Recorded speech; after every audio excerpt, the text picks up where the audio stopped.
परम मंगल में परात पर अखिलेश्वर अकारण करुणा वरुणालय भक्त वांछा कल्पतरु तड़ित्व निंदित पीतांबरधारी श्री बालकृष्ण लाल की शब्दमयी वाणीमयी प्रतिमूर्ति हम आप सबके मध्य में विराजमान श्रीमद् भागवत महापुराण को बारंबार प्रणाम।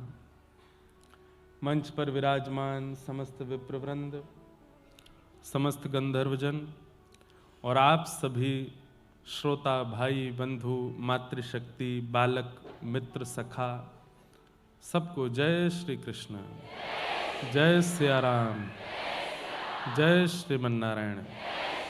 एक बार कोई श्रीमद् भागवत जी कथा कर रहे थे, अच्छे विद्वान थे, परंतु कथा सुनते सुनते एक व्यक्ति भाव विभोर हो गया और भाव विभोर होकर के रुदन करने लगा। कोई उसने डिस्टर्ब नहीं किया किसी को, बस वो बैठ करके वहां रुदन करने लगे। तो वक्ता जो थे वो ज्ञान परक कथा करते थे, भावना परक उनकी नहीं थी। तो क्रोध में भर के उन्होंने देखा है उसको, बोले सुनो भाई ये रोना धोना करना है तो बाहर जाओ, यहां बैठ करके रोना नहीं है। जबकि उनके विलाप में स्वर भी नहीं था, वो केवल अश्रुपात कर रहे थे। लेकिन वक्ता को लगा कि भाई ज्ञान की बात है, यहां पर ये भावना ये रोना धोना क्यों। वो जो श्रोता थे उनको बाहर भेज दिया। ये प्रसंग गया श्रीमंत चैतन्य महाप्रभु के पास। महाप्रभु जी को बड़ी पीड़ा हुई। बोले वो विद्वान तो हैं, कथा के वक्ता तो हैं, लेकिन भावना युक्त व्यक्ति को कथा से ऐसे दूर कैसे कर सकते हैं। बहुत दिन तक तो कुछ बोले नहीं, पर एक दिन क्योंकि चैतन्य महाप्रभु श्री राधा कृष्ण मिलित तनु हैं, दोनों का मिलित स्वरूप है, तो कभी कभी उनको आवेश आ जाता था। एक दिन आवेश में आकर के कथा में पहुंच गए और व्यास जी को इतना डांटा इतना डांटा। बोले भागवत जी कहने का तुम्हारा अधिकार नहीं है, तुम विद्वान हो, तुम वैराग्यवान हो, तुम सर्वगुण संपन्न हो, पर तुम्हारी चित्त में प्रेम नहीं है, इसलिए तुम इस मंच पर बैठने के अधिकारी नहीं हो। इतना डांटा, वो बेचारे घबरा गए। सबने महाप्रभु जी को भाव में देखा था, आज क्रोध में पहली बार देखा। महाप्रभु जी को सब लोग वहां से लेकर के गए। क्रोध में वो तो ताम्रवर्ण हो गया था उनका। थोड़ी देर बाद जब भावावेश शांत हुआ तो महाप्रभु जी बोले क्या हुआ था। तो सबने बताया। बोले आपने कथा में जाकर के व्यास जी को डांटा। महाप्रभु जी रोने लगे। ये तो अपराध है। व्यासाय विष्णु रूपाय, व्यास तो विष्णु रूप होता है, उसको हमने कैसे ऐसी बात बोल दी। अभी चलो मुझे लेके चलो, मैं क्षमा मांगू। और थोड़ी देर बाद ही महाप्रभु जी आए और रोते हुए आके उनको हृदय से लगाया, मुझे क्षमा कर देना, मैंने आपको ऐसा बोला। तो व्यास जी घबरा के बोले आप दूर ही रहो, अभी तो आके मेरे को इतना सुना रहे थे और अब इतने भावना में आ गए आप। तो महाप्रभु जी ने उनको हृदय से लगाया, बोले ऐसी बात नहीं, पर मैं आपको एक बात कहूं। बोले क्या। अच्छा हुआ कि ये घटना हुई। क्यों। आपसे एक वैष्णव अपराध बन गया था। आपने कथा में एक श्रोता को रोते विलखते देख उनको कथा से दूर किया, जबकि उनकी कथा से किसी को दिक्कत नहीं हो रही थी सुनने से। एक होता है कई श्रोता ऐसे हो जाते हैं कि वो महाराज भावना तो क्या ही आसपास के लोगों को सुनने भी नहीं देते। कई बार कई जगह कथा होती है, वहां पे देवी देवता भी आ जाते हैं लोगों में, वो इधर उधर वालों पे बाल छिड़कते हैं, गिरते हैं इधर उधर, ऐसा होता है। ऐसा नहीं। भावना, एक बात और कहूं, संसार के लिए जब विलाप होता है ना तो व्यक्ति बेचैन होता है, पर ठाकुर जी के लिए जब विलाप करता है ना तो वो स्थिर हो जाता है। उसका शरीर फड़केगा नहीं, फिर वो स्थिर रहेगा। नेत्रों में अश्रु होंगे पर मुख से स्वर नहीं होगा। महाप्रभु जी ने समझाया कि तुम्हारा वो दोष दूर हो गया मेरे रोष करने से, अब आप चिंता मत करो, पर अब हमारी आज्ञा प्रेम से स्वीकार करो। कथा में प्रेम चित्त में धारण करो, भक्ति चित्त में धारण करो, भावना से कथा कहा करो। श्रीमद् भागवत प्रेम का विषय है। कथा सुनने के बाद यदि आपके चित्त में प्रेम प्रकट नहीं हुआ, आप अब भी दोष देखते हैं, अब भी दूसरों के अंदर आपको कमियां दिखाई देती हैं, अब भी ईर्ष्यावान आप बने हुए हैं, तो आपने कथा नहीं सुनी है। कथा सुनने का प्रमाण क्या है। आपके चित्त में प्रेम प्रकट हो जाए। कथा सुनने का प्रमाण क्या है? अब आपके शब्द घट जाएं, पहले बहुत बोलते थे, अब कम बोलते हैं, थोड़ा बोलते हैं, अल्प बोलते हैं, शांत रहने की इच्छा होती है। कथा सुनने का अभिप्राय क्या है? ये सब चित्त में प्रकट होना, सहजता, सरलता, दीनता, निर्मलता, ये सब आपके चित्त में, अगर कथा, अनेक सत्संग श्रवण करने के बाद भी ये परिवर्तन आपके चित्त में नहीं आया, तो फिर क्या कथा सुनी आपने? जीवे दया नामे रुचि, महाप्रभु जी कहते हैं जीव के प्रति दया और नाम के प्रति रुचि ये बननी चाहिए।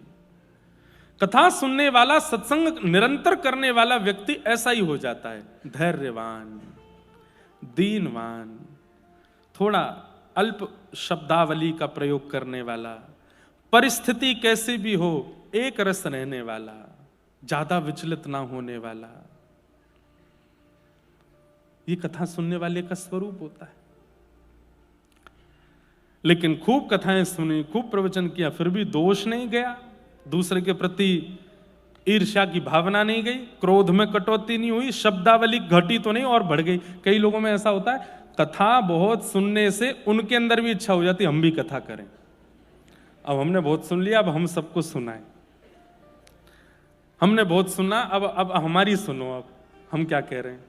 कई लोगों में ऐसी इच्छा हो जाती, नहीं, कथा सुनने के बाद तो मौन की इच्छा हो, एकांत की इच्छा हो, धैर्य की इच्छा हो, ये कथा सुनने का फल है। और बंधुओं, ये सारे परिवर्तन 7 दिन बाद होंगे नहीं, जैसे जैसे कथा चलेगी वैसे वैसे होते रहेंगे, एक एक घंटे में परिवर्तन होता रहेगा। और मैंने कल भी कहा, मैं आज भी कहूं, परिवर्तन हो रहा है, मानो ठाकुर जी की दृष्टि है। लेकिन पूरी कथा होके चली गई, वैसे के वैसे ही रहे, तो अभी जाओ पंडरीनाथ भगवान को प्रणाम करो, आपकी दृष्टि नहीं हम पे, इतना सब कुछ हुआ फिर भी परिवर्तन नहीं हुआ। कई बार औषधि दी जाती है लेकिन फिर भी पेशेंट ठीक नहीं होता, क्यों? क्योंकि डॉक्टर सीरियसली नहीं ले रहा उसको। जो नॉर्मल बुखार वालों को दवाई देनी चाहिए वही दे देता है, जो नॉर्मल ड्रिप चढ़नी चाहिए वही कर देता है। जब डॉक्टर सीरियसली ले लेता है ना, पेशेंट को ध्यान देने लगता है, तो 1-2 औषधि में ही ठीक हो जाता है। ऐसे ही हम सब पेशेंट हैं, ठाकुर जी डॉक्टर हैं, और ठाकुर जी जब हमको सीरियसली नहीं लेते तो कितने भी डोज कथा के मिल जाए कोई फर्क नहीं पड़ता। लेकिन जब ठाकुर जी हमको सीरियसली लेते हैं तो 1 मिनट 1 घंटा की कथा भी परिवर्तन कर देती है। एक प्रसंग भी आपके चित्त को झकझोर सकता है। परिवर्तन आना चाहिए, बदलाव आना चाहिए। श्रीमद् भागवत के प्रथम श्लोक में भगवान के सत्य स्वरूप को वंदन किया, सत्यम परम धीमहि, मैं परम सत्य को वंदन करता हूं। ठाकुर जी परम सत्य हैं, सब सत्य का प्रमाण देते हैं, पर ठाकुर जी परम सत्य स्वरूप से ही हैं, उन्हें प्रमाण की आवश्यकता नहीं। जब मैं नहीं था तब भी भागवत जी थी, आज मैं हूं तो भी भागवत जी हैं, मैं नहीं रहूंगा तब भी भागवत जी रहेंगी। आप नहीं थे तब भी ये संसार भूगोल था, खगोल था, आप हैं तो भी है, आप नहीं रहोगे तो भी रहेगा। जिसकी सत्ता त्रिकालाबाधित है, हमेशा है, वही सत्य है और वो परमात्मा है। उनकी सत्ता सदा है। आपके होने ना होने से, उनके होने ना होने पर कोई असर नहीं होगा, इसलिए वो सत्य हैं। ऐसे परम सत्य को हम प्रणाम करते हैं। और एक और बात कहें, भगवान सत्य हैं, भगवान का नाम परम सत्य है, नाम परम सत्य है। एक महापुरुष हमारे व्रजमंडल में, उनसे मैंने एक जिज्ञासा की, महाराज जी हमारी इच्छा तो नहीं थी कि यश मिले कथा कहने से, इतने लोग जुड़े, ऐसी इच्छा नहीं थी। 10 साल से कथा कर रहे हैं, पहले तो बहुत कम ही लोग आते थे, तब भी कोई ऐसी इच्छा नहीं थी, अब इतने आते तो भी ऐसी कोई, पर ये यश मिलने पर अपयश की चिंता बनी रहती है। ऐसी स्थिति में हम क्या करें? तो महाराज जी ने बहुत अच्छी बात कही, बोले इस जन्म की इच्छा नहीं होगी, पूर्व जन्म की इच्छा रही होगी कि मुझे बहुत लोग मुझसे जुड़ जाएं, तो वो पूर्व जन्म की इच्छा इस जन्म में पूरी हो रही। दूसरी बात, यश मिले, अपयश मिले या फिर किसी भी प्रकार की स्थिति हो, ये आपके मन को विचलित तब करती है जब आपके जीवन में नाम नहीं होता। आप जब नाम आश्रित हो जाते हैं, ठाकुर जी का नाम लेने लगते हैं, तो फिर आपत्ति विपत्ति क्या कर रही है इससे असर नहीं होता। और इतनी अच्छी बात बताई, ध्यान से सुनिएगा, जैसे कोई व्यक्ति आपको गाली दे दे, कोई व्यक्ति आपको अपशब्द बोल दे, तुरंत आपका रिएक्शन आता है। चलो आपने कुछ बोला भी नहीं तो आप उसकी तरफ देखते तो हैं, आप थोड़े क्रोध में तो भर जाते हैं, आपकी नसों में थोड़ी गर्म खून का प्रवाह तो हो जाता है, आपकी भ्रुकुटी माथे की थोड़ी सी टेढ़ी तो हो जाती है, भले ही आपने कुछ बोला नहीं पर थोड़ा असर तो हुआ। कितनी अच्छी बात वो महापुरुष कहते हैं कि जब किसी की गाली देने पर एक क्षण का असर होता है, ऐसे नाम सुनते ही असर होने लग जाए, तब समझो कि नाम की कृपा है। मैंने कहा श्री राधा और आप पे कुछ नहीं हुआ, आपने सामान्य सुना, तो अभी नाम की कृपा नहीं। लेकिन जैसे ही कहा गया श्री राधा रमण, श्री राधा वल्लभ, राम कृष्ण हरि, और सुनते ही नेत्र बंद हो गए, रोंगटे खड़े होने लगे, शरीर में एक आनंद की लहर दौड़ने लगी। समझो अब नाम आया है जीवन में। अपशब्द सुनकर के, अपयश सुनकर के, लोगों की अनर्गल बातें सुनकर के आपका चित्त विचलित होता है, नाम सुनकर के प्रसन्न क्यों नहीं हुआ? हमारे ब्रज में ऐसे ऐसे महापुरुष हुए हैं, मैं स्मरण कर लूं आज, परम पूजनीय प्रातः स्मरणीय अभी श्री जी के निकुंज में विराजमान हैं श्री चंद्रशेखर बाबा। बहुत अंतरंग रूप से जिन्होंने ब्रज का सेवन किया होगा, उन्होंने उनका दर्शन किया होगा, आजकल के बालकों ने तो किए भी नहीं होंगे। नाम के प्रति ऐसी रुचि कि जब कोई नाम गाता था ना, हरे कृष्ण कृष्ण कृष्ण हरे हरे, हरे राम राम राम हरे हरे, तो बैठे बैठे बाबा के नेत्रों से अश्रु नहीं, पिचकारी चलती थी अश्रुओं की। कहते थे कि अश्रु यहां से निकलते सामने गिरते थे। बोले ऐसा कभी देखा नहीं गया। जो स्थिति महाप्रभु चैतन्य महाप्रभु की होती, वो बाबा की स्थिति। कोई माइक पर कीर्तन कर रहा है, अब माइक पे बोल रहे हैं हरे कृष्ण कृष्ण कृष्ण हरे हरे, तो बोला गया यहां, लेकिन आवाज आ रही है उधर माइक में से, और कोई व्यक्ति निकलता था तो उसको रोक देते, अभी रुक जा, देखो वहां नाम चल रहा है, उसको लांघो मत, नीचे होके जाओ, ऐसे बैठ के जाओ। इतना नाम के प्रति रुचि। हम लोगों की स्थिति बताती है कि हमारे चित्त में क्या है। किसी का अपशब्द हमको विचलित कर देता है, पर नाम हमको प्रसन्न नहीं करता। इससे पता चलता है कि हमारी स्थिति क्या है। स्थिति ऐसी बना लेनी है कि आप मुंबई में रहते हैं, बड़ी बड़ी बिल्डिंग्स हैं यहां पर, और कहीं से आपको नाम सुनाई दे जाए तो आपसे भोजन ना बन पाए, आपसे अपना काम ना हो पाए, आप अपने आप को रोक ना पाए, बस मन हो चलें और जाके एक बार उसको देख हमें जो ये नाम गा रहा है, तब समझो नाम की कृपा है आपके ऊपर, नाम आपके भीतर विराजमान। पुरानी बात है लेकिन कह देता हूं, कांदीवली में हमारी कथा होती थी, 2-3 साल हुई लगातार। तो वहाँ हम ऐसे फ्लैटों में, जैसे यहाँ तो सब घर तो होते ही कम है, यहाँ तो फ्लैट में ही रहते हैं सब लोग, फ्लैट में रुके थे। तो हमारे सब मित्रगण, सब हमारे ब्राह्मण देवता और हमारे कुछ संगीतज्ञ भी थे साथ में। कथा के बाद रात्रि में आए, मन नहीं लग रहा था भोजन प्रसाद करके, क्या करें, तो हमने कि लाओ ढोलक वोलक निकालो, थोड़ा नाम करते हैं।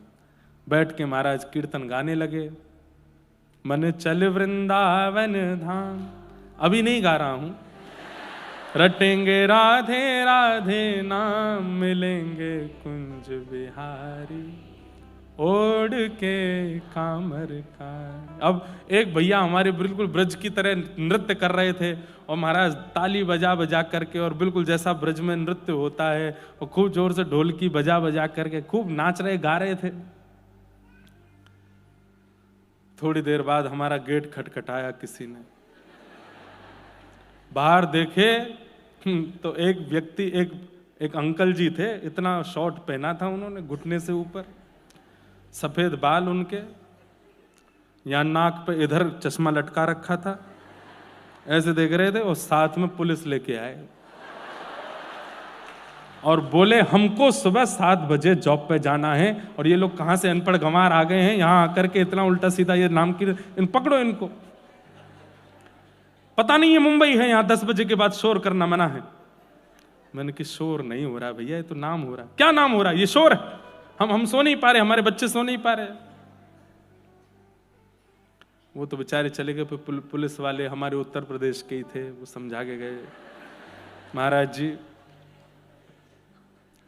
जहां संकीर्तन को शोर बोल दिया जाए समझो यही कलयुग है। आप लोग मत करो, आप तो बस आनंद से अंदर ही धीरे धीरे गा लो बजा लो। अब यहाँ ज़्यादा शोर करोगे तो ये यहाँ तो हम वाद्य हैं, ये जितनी बार हमको फ़ोन करेंगे सोनम हमको आना पड़ेगा, आप अभी धीमे धीमे कर लो। मैं ठीक है भैया। तो ये एक एक्सपीरियंस था कि बताओ, गाली सुनने से विचलित होते हुए लोग देखे, पर नाम सुन के विचलित हो गया कोई, उसको शोर कहकर के पुलिस बुला लाया। ये कलिकाल है भैया। लेकिन हमारी भावना ऐसी, और मैं जानता हूं यहां कितने लोग ऐसे हैं जो कथा के बारे में जैसे ही पता चला कि कथा हो रही है तो कितना कुछ छोड़ छाड़ के आ रहे होंगे। बच्चे स्कूल से आए, तुम आके बेटा खा लेना, हमने रख दिया है भोजन तुम्हारा। और पति को बोल दिया होगा, पत्नी को बोल दिया होगा, तुम देख लेना संभाल लेना, 7 दिन की बात है, इस नए साल पे हमको कुछ नहीं चाहिए, बस कथा सुनने दो हमको। तो हमें पता है कई लोग इन विचलनताओं के बीच से आए होंगे, परंतु ये कथा के प्रति जो रुचि है और उसके लिए जो जो आप करके आए हैं व्यवस्थाएं आदि, जो जो सब व्यवस्था व्यवहार को संभाल के आए हैं, ऐसा ही नाम के प्रति हो जाए। कोई नाम बोल दे, अरे भैया एयरपोर्ट पर, रेलवे स्टेशन पर, बस स्टैंड पर, कहीं पर, आपके ऑफिस में, मॉल्स में दिख जाए किसी के गले में कंठी माला तो मन हो जाए इससे जाके राधे राधे तो बोल दूं एक बार। कंठी पहन के घूम रहा है, कोई दिख जाए बंबई के सड़कों पर घूमता हुआ, माथे पर उर्दू पुंड लगा है तो मन हो जाए, भले इसका नाम ना पूछें पर एक बार 1-2 मिनट बात तो करें, कहां से आए, ये भी कथा सुनते हैं, हम भी सुनते हैं, ऐसा भाव। अब ये बजा देते हैं तो मेरा गाने का मन होता है। हे कोई पीवे, कोई पीवे, कोई पीवे, कोई पीवे, ओ कोई पीवे, कोई पीवे, कोई पीवे, कोई पीवे, हाँ कोई पीवे संत सुजान नाम रस मीठा रे, नाम रस मीठा, कृष्ण रस मीठा रे, कृष्ण रस मीठा। गाइए, हे कोई पीवे, हाँ कोई पीवे, कोई पीवे, कोई पीवे, कोई पीवे, हो कोई पीवे, कोई पीवे, कोई पीवे, कोई पीवे संत सुजान नाम रस मीठा रे, नाम रस मीठा, कृष्ण रस मीठा रे, कृष्ण रस मीठा। राधे कृष्ण कृष्ण कृष्ण राधे राधे, राधे कृष्ण कृष्ण कृष्ण राधे राधे, राधे श्याम श्याम श्याम राधे राधे, राधे श्याम श्याम श्याम राधे राधे, हे राधे कृष्ण कृष्ण कृष्ण राधे राधे, राधे कृष्ण कृष्ण राधे राधे, हे राधे श्याम श्याम श्याम राधे राधे, नाम रस मीठा रे, नाम रस मीठा रे, नाम रस मीठा रे, नाम रस मीठा रे। किसने पिया। राजवंश की रानी पी गई एक बूंद इस रस का भैया रे, एक बूंद इस रस का भैया रे, एक बूंद इस रस। क्या हुआ? ओ आधी रात महल तज चल दी, रहा न मनवा बस का भैया रे, रहा न मनवा बस का भैया रे, रहा न मनवा बस। कौन है? ओ गिरधर की दीवानी मीरा, गिरधर की दीवानी मीरा, हाँ गिरधर की दीवानी मीरा, गिरधर की दीवानी मीरा। ओ ध्यान छूटा अपयस का भैया रे, ध्यान छूटा अपयस का भैया रे। ओ बन बन डोले श्याम दीवानी, बन बन डोले श्याम दीवानी, ओ बन बन डोले श्याम दीवानी, बन बन डोले श्याम दीवानी। क्योंकि लागा नाम का चस्का, नाम रस मीठा रे, नाम रस मीठा रे, नाम रस मीठा रे, नाम रस मीठा रे। ओ कोई पीवे, हाँ कोई पीवे, कोई पीवे, कोई पीवे, ओ कोई पीवे, हाँ कोई पीवे, कोई पीवे, कोई पीवे, ओ कोई पीवे संत सुजान नाम रस मीठा रे, नाम रस मीठा रे, नाम रस मीठा रे, नाम रस मीठा। करताल बजा के गाओ, बोल राधा वल्लभ लाल की।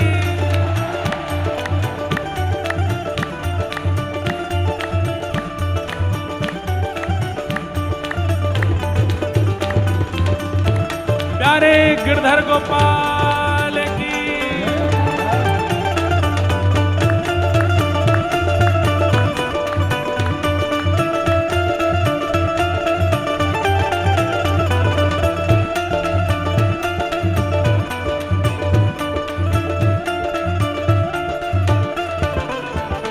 ओ नामदेव रस पिया रे अनुपम, सफल बना ली काया भैया रे, सफल बना ली काया भैया रे, सफल बना ली काया। ओ नरसी का एक तारा कैसे जगतपति को भाया भैया रे, जगतपति को भाया भैया रे, जगतपति को भाया। हे तुलसी सूर फिरे मधुमाते, तुलसी सूर फिरे मधुमाते, हाँ तुलसी सूर फिरे मधुमाते, तुलसी सूर फिरे मधुमाते। क्योंकि रोम रोम रस छाया भैया रे, रोम रोम रस छाया भैया रे। भर भर पी गई व्रज की गोपी, भर भर पी गई व्रज की गोपी, भर भर पी गई व्रज की गोपी, भर भर पी गई व्रज की गोपी। तब सुंदर तम पिय पाया नाम रस, नाम रस, नाम रस मीठा रे, नाम रस मीठा रे। हे कृष्ण रस मीठा रे, कृष्ण रस मीठा रे। आइए ओ कोई पीवे, हाँ कोई पीवे, कोई पीवे, कोई पीवे, ओ कोई पीवे, हाँ कोई पीवे, कोई पीवे, कोई पीवे, ओ कोई पीवे संत सुजान नाम रस मीठा रे, नाम रस मीठा हे कृष्ण रस मीठा रे, रस मीठा राधे कृष्ण कृष्ण कृष्ण राधे राधे, हे राधे श्याम श्याम श्याम राधे राधे,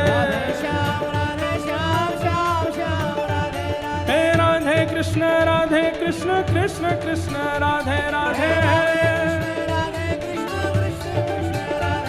हे राधे श्याम श्याम श्याम राधे राधे, नाम रस मीठा रे, नाम रस मीठा, नाम रस मीठा रे, नाम रस मीठा। और ओ ऐसा पी गया संत कबीरा, मन हरि पाछे डोले भैया रे, मन हरि पाछे डोले भैया रे, मन हरि पाछे डोले। ओ कृष्ण कृष्ण जय कृष्ण कृष्ण यहाँ नस नस पार्थ की बोले भैया रे, नस नस पार्थ की बोले भैया रे, नस नस पार्थ की बोले। ओ चाक हरी रस मगन नाचते, चाक हरी रस चाक हरी रस मगन नाचते, जहाँ शुक नारद शिव भोले भैया रे, शुक नारद हाँ शुक नारद शिव भोले भैया रे, शुक नारद गाओ। ए कोई पीवे कोई पीवे, कोई पीवे कोई पीवे, हाँ कोई पीवे कोई पीवे, कोई पीवे कोई पीवे, हाँ कोई पीवे संत सुजान नाम रस मीठा रे, नाम रस मीठा, नाम रस मीठा रे, मैया तेरे पाँव पड़ूं एक बार हरि बोल, मैया तेरे पाँव पड़ूं एक बार हरि बोल, हे भैया तेरे पाँव पड़ूं एक बार हरि बोल, तेरे पाँव पड़ूं एक बार हरि बोल। जो लोग गा रहे हैं, करताल बजा रहे हैं, नृत्य कर रहे हैं, वो करते रहो, और जो बैठे हैं उनके आगे हाथ जोड़ के कहो, मैया तेरे पाँव पड़ूं एक बार हरि बोल, मैया तेरे पाँव पड़ूं एक बार हरि बोल, अरे भैया तेरे पाँव पड़ूं एक बार हरि बोल, तेरे पाँव पड़ूं एक बार हरि बोल, हरि बोल हरि हरि हरि बोल, हरि बोल हरि बोल हरि हरि हरि, हरि बोल हरि बोल हरि हरि हरि बोल, हरि बोल हरि हरि हरि, मैया तेरे पाँव पड़ूं एक बार हरि बोल, तेरे पाँव पड़ूं एक बार हरि बोल, भैया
कोई पीवे, कोई पीवे संत सुजान नाम रस मीठा रे, नाम रस मीठा, नाम रस मीठा रे, नाम रस मीठा रे। सत्यम परम धीमहि के भाव से भगवान के नाम को परम सत्य कहा गया है। जन्माद्यस्य यतोऽन्वयादि तरतः, जो जन्म आदि मृत्यु आदि के जो जीवन चक्र हैं उनसे जो परे हैं। चार्थे स्वविज्ञ स्वराट, जो सब जानते हैं, अविज्ञ हैं, अनविज्ञ नहीं है। तेने ब्रह्म हृदय आदि कवये, ब्रह्मादि देवताओं को भी जिन्होंने ज्ञान प्रदान किया है। मुह्यन्ति यत् सूरयः, बड़े बड़े देवताओं को, बड़े बड़े सूरों को भी जिन्होंने अपने भाव पर मोहित किया है। तेजो वारि मृदाम यथा विनिमयो, पृथ्वी अग्नि जल वायु आकाश पंच तत्व जिनके अधीन है, ऐसे परम सत्य को हम वंदन करते हैं। और हमें लगता है ऐसा परम सत्य भगवान का नाम ही है। प्रभु श्री कृष्ण का जन्म कहां हुआ, इसका उत्तर आपके पास होगा। देवकी मैया के गर्भ से हुआ, यशोदा मैया के लाला हैं। पर नाम का जन्म कहां से हुआ? नाम की ना कोई जननी है ना कोई पिता है। तो ये बात सिद्ध होगी कि जन्माद्यस्य यतोऽन्वयादि तरतः, अपने भावना से हम इसका अर्थ कर रहे हैं। नाम तो जिह्वा पे प्रकट होता है, नाम को प्रकट करने के लिए कोई माता पिता तो है नहीं। तो जिनके कोई माता पिता नहीं, वो भगवान का नाम ही है। नाम के माता पिता नहीं होते, गुरु के द्वारा प्रदत्त किया जाता है। अविज्ञ हैं, अनविज्ञ नहीं है, नाम सब जानते हैं। जैसे कई बार कहते हैं अंते नारायण स्मृति, अंत में नारायण का स्मरण हो तो जीवन सफल है। आपने संपूर्ण जीवन कुछ भी किया और अंतिम श्वास निकलते समय अगर भगवान का नाम याद नहीं आया तो फिर जीवन की हर क्रिया का फल आपको मृत्यु के बाद नरक स्वर्ग में भोगना पड़ेगा। लेकिन यदि आपने अंतिम श्वास में हरि स्मरण कर लिया, प्राण निकलते समय मुख से निकला हरि बोल और प्राण निकल गए, प्राण निकलते समय मुख से निकला श्री राधा और प्राण निकल गए, प्राण निकलते समय मुख से निकला जय श्रीमन नारायण और प्राण चले गए, तो फिर जीवन में जो कुछ भी किया है गलती से जानबूझ करके जो सब खत्म, किसी को देखा नहीं जाएगा फिर। लेकिन ये सुनने में जितना आसान है, होने में उतना ही कठिन है कि अंत में नारायण स्मरण होता ही नहीं है। बहुत ध्यान से सुनिएगा।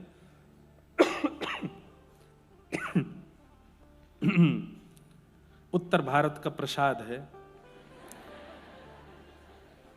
हमारे यहाँ तो अगर कथा हो रही होती है अभी ऐसे ऑडिटोरियम में, तो या तो व्यास जी की आवाज सुनाई दे रही होती है या श्रोताओं की खांसी। आप लोगों के यहाँ तो मौसम बढ़िया है, हमारे यहाँ तो बहुत उबड़ खाबड़ चल रहा है। तो माइंड मत करना अगर बीच बीच में हम हो जाएं। क्या बता रहा था मैं? अंते नारायण स्मृति। व्यक्ति जीवन भर कुछ भी कर ले और अंत में नारायण स्मरण करे तो उसके जीवन के किए हुए समस्त दोष भुला दिए जाते, पर अंत में नारायण स्मरण होता ही नहीं। कहते हैं कि व्यक्ति के जब प्राण निकलने की स्थिति आती है उसको अपना पूरा जीवन याद आता है।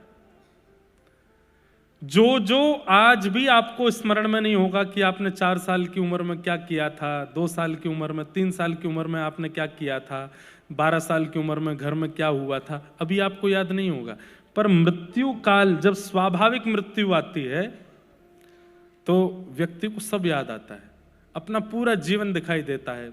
मेरा जन्म तब हुआ था, पहली स्मृति मेरे को ये है, पिताजी मेरे लिए खिलौना लाए थे, माँ मुझको लेकर के वहाँ गई थी, फिर उसके बाद मेरी बहनें ऐसे प्यार करती थी, फिर मैं स्कूल जाने लगा था, स्कूल में एक टीचर ने मुझे इस बात पर डांटा था, अभी याद नहीं होगा तब याद आएगा।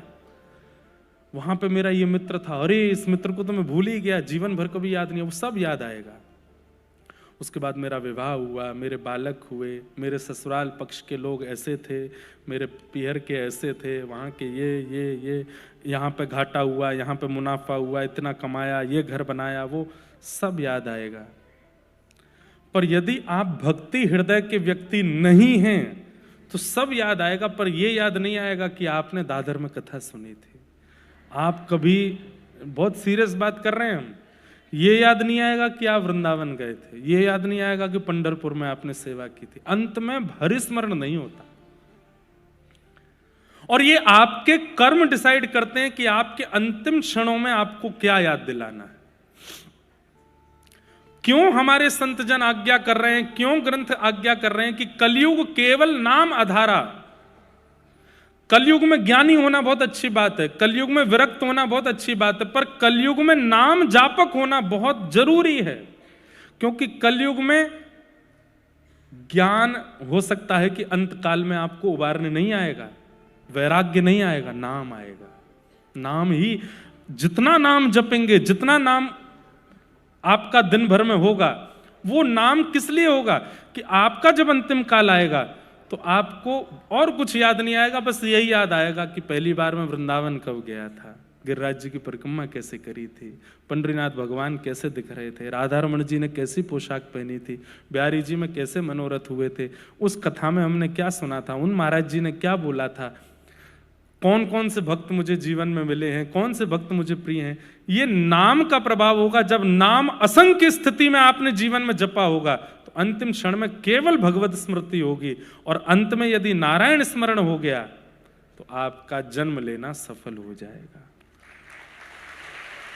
फिर अब पता नहीं बात समझ में कितनों को आई कि नहीं पता नहीं, पर ये बात समझ में आ जाए तो आपका कथा सुनना सफल है। नाम इतना जपिए, इतना जपिए, इतना जपिए कि महाराज लिमिट क्रॉस कर दीजिए। घर वाले भी कहने लगे भाई बस बहुत हो गया। पहले तो पति बोले कि बहुत हो गया, पत्नी बोले बहुत हो गया, फिर उसके बाद धीरे धीरे बच्चे बोलने लग जाए माँ बस भी करो, पूरे दिन तुम नाम ही जपती रहती हो। फिर सास ससुर तक बात पहुंच जाए। भाई देखो, जब किसी व्यक्ति को व्यसन लगता है ना तो सबसे पहले उसके सबसे पास वाले को पता चलता है, तो वो रोकता है, ए भाई ये सब मत किया कर, ये गलत बात है। लेकिन फिर भी व्यसन करता है। फिर बात थोड़ी बाहर चली जाती है, बाहर के 2-4 लोग कहते हैं भाई ये सब मत किया करो, अच्छी बात नहीं है, लेकिन वो फिर भी करता रहता है। फिर बात घर के बड़े बुजुर्गों तक पहुंच जाती है, वो भी रोकते हैं, फिर भी नहीं रोकता, फिर छुप छुप के करता है। और एक समय आती है, मीराबाई कहती हैं अब तो बात फैल गई जाने सब कोई, अब तो बात फैल गई जाने सब कोई। क्या? मेरे तो गिरधर गोपाल, मेरे तो गिरधर गोपाल, दूसरों न कोई, दूसरा न कोई, मेरे तो गिरधर गोपाल। अब तो फैल गई बात। उस दिन मानो हर व्यक्ति टोक जाता है आपको, भाई बस कर, इतना क्यों करता है। तब समझो कि अब नाम शुरू हुआ है। अब जितने संसारी हैं इन सबको पीड़ा हो रही है मेरे नाम जाप से। तब छुप के करो, बैठ के करो, बिना दिखाए करो, करो, लिमिट क्रॉस कर दो नाम जप में। पता चली 2 महीने बाद घर में कलेश हो रहे हैं बंबई में, कौन करवा के गया? महाराज जी करवा के गए। वही कह के गए थे ऐसा नाम करो। नहीं, विपरीत तो देखो, जब आप भक्ति मार्ग में आएंगे ना तो समाज विपरीत होगा। पता नहीं क्यों कुछ लोगों के चित्त में कलयुग प्रवेश करके आपको दोषी दिखाने लगेगा कि ये दोषी है, इसका अपमान करो। और बस उस समय धैर्य रखिएगा, धैर्य मत टूटने दीजिएगा। कई बार बंधुओं, समाज आपके पीछे पड़ता है अपनी इच्छा से, कई बार ठाकुर जी पीछे पड़वाते हैं आपको परखने के लिए। कल मैं कथा प्रसंग सुना रहा था श्री पुरंदर दास जी का। उनके साथ भी एक लीला करी विट्ठल भगवान ने। ध्यान से सुनना। तो एक बार की बात है, दरबारी पुरंदर दास जी, कल हमने कथा सुनी थी उनके प्रसंग में कि वो महाकंजूस थे, फिर विट्ठल भगवान ने एक लीला करके उनको भक्त बना लिया। जिन्होंने कल नहीं आए थे वो कल की कथा सुन लेना, तो पुरंदर दास जी का चरित्र आ जाएगा स्मरण में। तो जब वो भक्त बन गए, अब तो ऐसा होने लगा कि जैसे ही भक्ति प्रारंभ होती है ना बंधु, एक बात बहुत ध्यान से सुनिएगा, जब भक्ति प्रारंभ होती है तो कुछ समय तक अनुभूतियां बहुत होती हैं। जैसे आप घर में ठाकुर जी लेके आओगे, पहले पहले सेवा करना प्रारंभ करोगे, बहुत दिनों तक अच्छी अच्छी अनुभूति होंगी। ओ देखो ये संकेत कर रहे हैं, ये ऐसा कह रहे हैं, ये ऐसा कर रहे हैं, सब कुछ आपके अनुकूल और आपके बिल्कुल ऐसा लगेगा कि संकेत हो रहा है। पर कुछ समय बाद संकेत होने बंद हो जाएंगे। संकेत होने भी बंद हो सकते हैं, या फिर दूसरा आप कहो कि आप इतनी सेवा कर चुके कि अब आप यूज्ड टू हो गए सेवा के, अब आपको संकेत होते ही नहीं है। रोज 6 बजे सेवा होती थी सुबह प्रारंभ, अब कह रहे हैं ठीक है 7 बज गए, कोई बात नहीं, 8 बज गए, ठीक है घर गई तो ठाकुर जी कर दो। ऐसी स्थिति आने लग जाएगी। संकेत धीरे धीरे कम होंगे। बीच में ये स्थिति सबकी बनती है। बहुत बिरले ही ऐसे होते हैं जिन पर गुरु कृपा या नाम की कृपा होती है, जिनके जीवन में भक्ति में ये थोड़ा आलस्य नहीं आता हो, नहीं तो आ जाता है। तो पुरंदर दास जी जब भक्त बन गए और पंढरपुर सब छोड़ छाड़ के पंढरपुर में आके निवास करने लगे, तो उनका इतना यश हो गया सब जगह कि पुरंदर दास जी अब जब मंदिर में आते थे ना, तो विट्ठल भगवान के श्री अंग से एक दिव्य सुगंधी निकलने लगती थी, और पंडरीनाथ भगवान के मुखमंडल पर एक अलग तेज आ जाता था, और दर्शन करते करते लोग आश्चर्यचकित हो जाते थे। हम तो बहुत देर से देख रहे हैं, अभी तो ऐसे नहीं चमक रहे थे, अचानक से कैसे चमकने लगे। तो पुजारी जी कहते पुरंदर दास आया है। उसको देख के ठाकुर जी चमकते हैं, खुश होते हैं।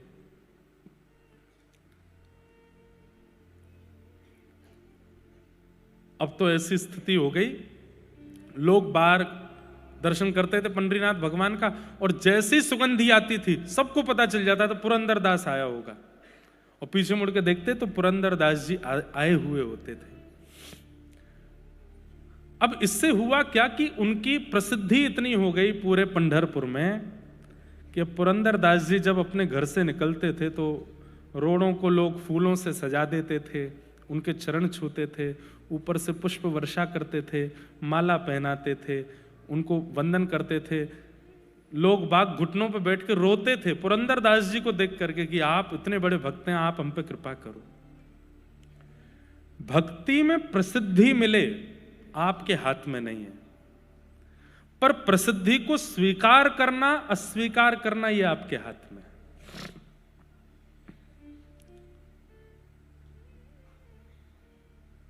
कई प्रसंग जरूरी नहीं आपको ही सुनाए जा रहे हो, कई बार मैं खुद को भी सुनाता हूं। प्रसिद्धि मिलती है, एक भक्त जब भक्ति करने लगता है और उसकी भक्ति से कुछ लोगों के जीवन में परिवर्तन होने लगता है, तो निश्चित है उसको प्रसिद्धि मिलती है। लेकिन प्रसिद्धि को वो स्वीकार ना करे।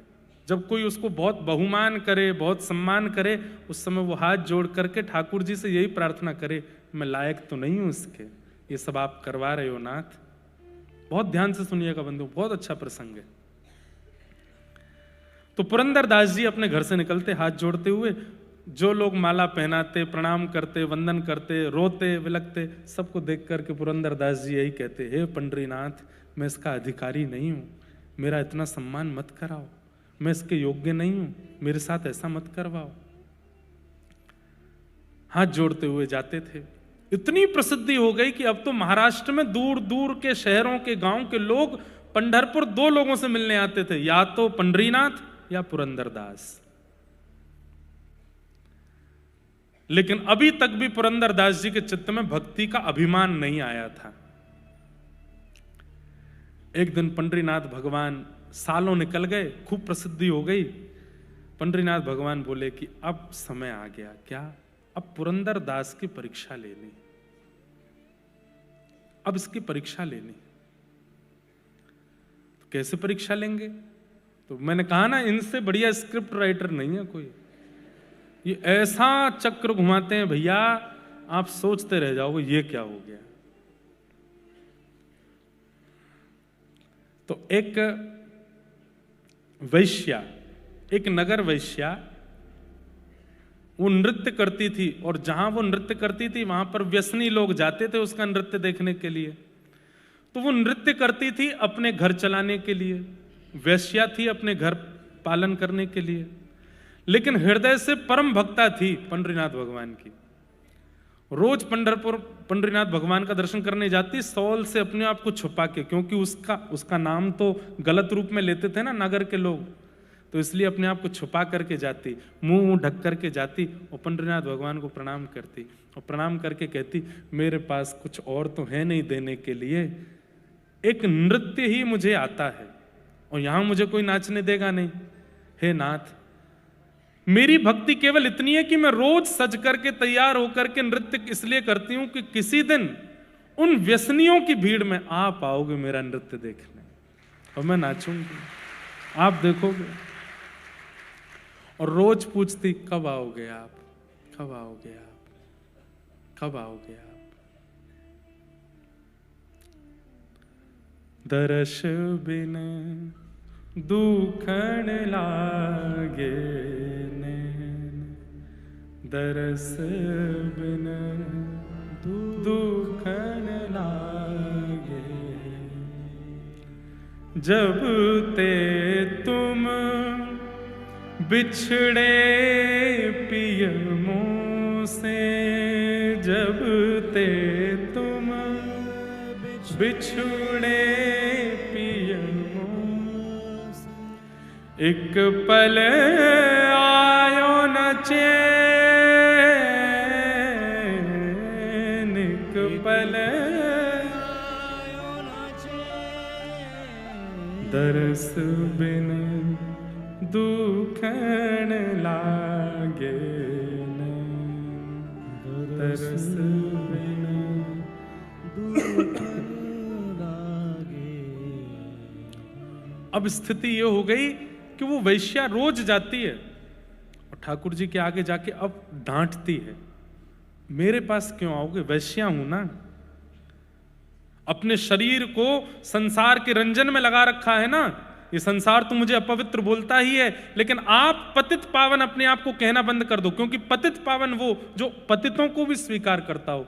मैं पतित हूं इस पंढरपुर में, आपने अभी तक मुझे स्वीकार नहीं किया, आप पतित पावन कैसे हो गए? सबके यहां आप गए हो, सबके ऊपर आपने कृपा की है, मुझ पर कृपा क्यों नहीं? केवल इतना ही तो मांगती हूं कि किसी दिन मेरे नृत्य में आप आ जाओ। जब वो रोने लगी, ठाकुर जी को डांटने लगी और इस प्रकार से विलाप करने लगी, ठाकुर जी बोले, अब ये इसके नृत्य में हम जाएंगे। तो कैसे जाएंगे? तो ठाकुर जी बोले, एक पंथ दो काज, पुरंदर दास की परीक्षा भी हो जाए और इसके नृत्य में हमारा जाना भी हो जाए। कैसे करें? जय हो डायरेक्टर साहब, सही में अद्भुत है ये। क्या किया पता है? पुरंदर दास का रूप धारण करके नृत्य में चले गए।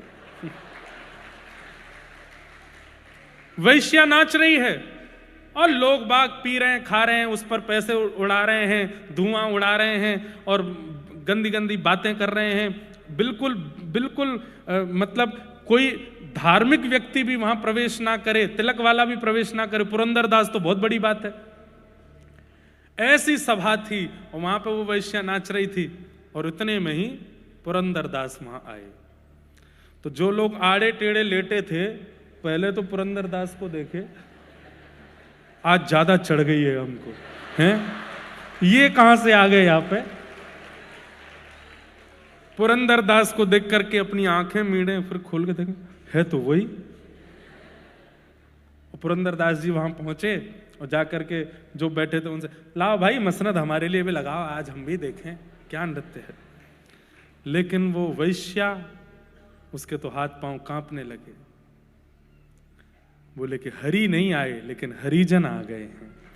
और हरिजन आए हैं बंधुओं, हरि अगर प्रसन्न होंगे तो वैकुंठ प्रदान करेंगे, लेकिन हरिजन यदि प्रसन्न होंगे तो हरि को प्रदान कर देंगे।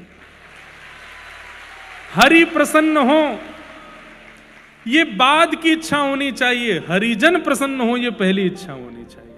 हरिजन प्रसन्न, आपने हरिजनों को ही उठा रखा है, हरि रिझेंगे आपसे? हरिजनों को ही पीड़ा दे रखी है, हरिजनों को ही कष्ट दे रखा है, हरिजनों को रुलाया है, हरि कैसे मिलेंगे आपसे? वो तो इतनी प्रसन्न हो गई, हे पंडरीनाथ अब आप भले ही मत आना, मुझे तो मिल गया, मेरे हरिजन आ गए सामने, अब तो वो ऐसा नृत्य करे, ऐसा नृत्य करे। लेकिन वहां जो बैठे व्यसनी लोग थे उनको नृत्य दिखाई नहीं दे, वो तो पुरंदरदास को देखें और आपस में चर्चा करें, हमारी पत्नी इनका प्रवचन सुनती है, अभी रुक उसको पकड़ के लाता हूं, दिखाऊं तो सही उसके गुरु का रूप। दौड़ा दौड़ा गया, कोई अपनी पत्नी को बुलाने गया, कोई अपने मित्रों को बुलाने गया, कोई अपने जो प्रवचन सुनते थे, जो उनको प्रणाम करते, सबको खींच के लाया, देखो तुम्हारा पुरंदरदास क्या कर रहा है। और सब लोग आकर के अपने मुंह पे हाथ, हाय राम हाय, ये पुरंदरदास वैश्या, छी छी, राम राम राम राम राम। हमसे कहा मोह माया से दूर रहो, खुद आ गए यहां पर। हमसे कहा ऐसे मत करो, और खुद बैठे यहां पर वैश्या का नृत्य देख रहे हैं। और महाराज हद तो तब हो गई जब वैश्या ने नृत्य करके नित्य विराम किया, तो पुरंदरदास जी वाह वाह वाह वाह, क्या दूं क्या दूं क्या दूं, इतना अद्भुत नृत्य। तो अपने हाथ के सोने का कड़ूला उतार करके वैश्या को दे दिया। बहुत अच्छा नाचती हो, क्या, मैं तो आनंदित हो गया। अब तो महाराज काना फूसी होते होते सुबह हुई नहीं, रात में पूरे पंढरपुर को पता चल गया कि ऐसा हुआ है। सोचो उस समय तो सोशल मीडिया भी नहीं था, तब तो कानों कानों से बात पहुंच गई। कभी कभी मुझे लगता है भक्ति का प्रसंग आग की तरह नहीं फैलता। भक्ति का प्रसंग कैसे फैलता है? शहद की तरह। शहद को फैला दो, उसको यहां से वहां पहुंचने में, शहद भी लिक्विड फॉर्म है, बहुत धीरे धीरे जाएगा। ये भक्ति का स्वरूप है। और संसारी विषय कैसे फैलेगा? जैसे कोई पेट्रोल में आग लगा दो, एक संग सब धराशायी। आपको प्रचार के लिए पैसा वेस्ट करने की आवश्यकता नहीं है। इस संसार का विषय ही ऐसा है कि एक क्षण में लोग बाग उसको एक दूसरे को ले ले ले, देख देख देख, ये क्या हुआ क्या हुआ क्या हुआ। उस समय पे ये हो सकता था, तो आज कौन सी बड़ी बात है। पुरंदरदास जी का इतना अपयश हो गया। अब पुरंदरदास जी प्रेम से सो रहे थे, तो पंडरीनाथ भगवान थे, पुरंदरदास थोड़े ही थे। ठाकुर जी बढ़िया मटकते हुए जा रहे हैं, सब जो लोग बाग खड़े थे मुंह पे हाथ धर के, क्या नाचती है ये। एक